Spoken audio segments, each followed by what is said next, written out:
an excellent work. It's concise, it's straight to the point, it's simple, it's clear, and yet it has depth. It challenges a lot of the manifestos that are out there in how effective a document it is. We exist to be the bridge between the Christian world and the political world. It's exciting to see today coming to reality. It's historic. It's really important that we don't separate ourselves from society, but that we engage. And part of our engagement is engagement in the political arena.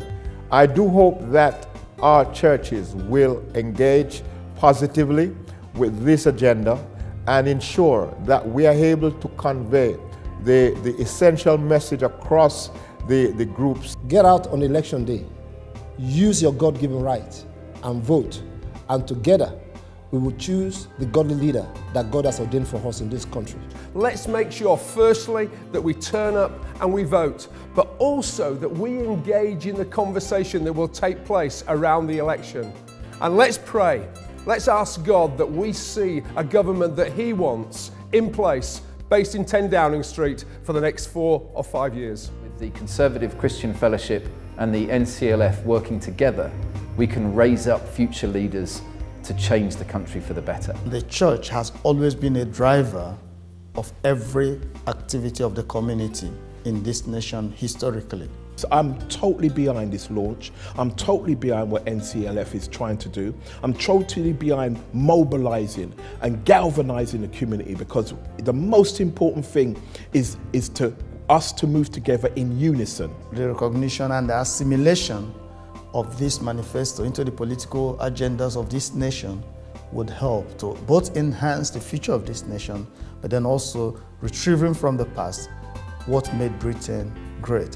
I am so thrilled to be here. If you'd asked me a year ago, I would have had no idea about politics and how I can engage in public life. I'm definitely not going to let my vote go to waste. The Black churches do a fantastic job in our communities. I'm really grateful to all of those in all of our Black churches for the work they do on all of our behalf, for the difference they make. I think this manifesto will make an important contribution to our political debate. Biblical teaching calls us to act, it calls us to reach out, it calls us to engage, and that engagement is by definition political. You will have your own views on the politics of the moment and different political parties, but it would be a travesty if you sat down and did not act, did not vote. And on behalf of the government, I want to extend my appreciation to all of those who've been involved in drawing up the manifesto and in organising this really important event.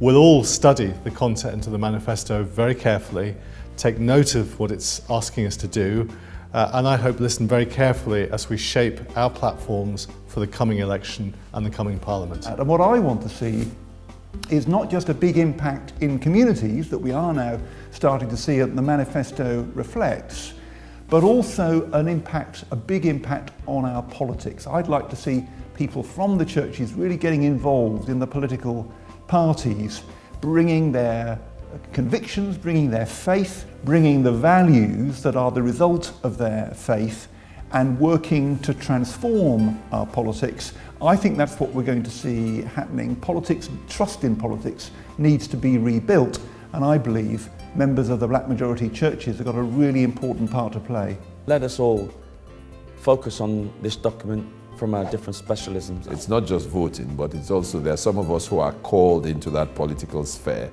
and want to encourage you to stand.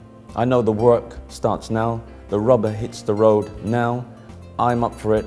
I know there are so many people up for this. Just the beginning of a journey. There's a long road ahead.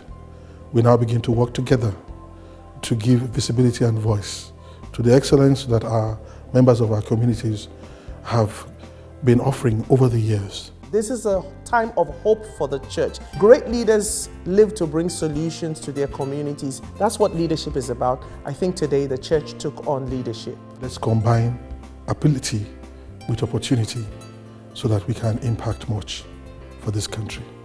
I thank you all for the privilege to serve.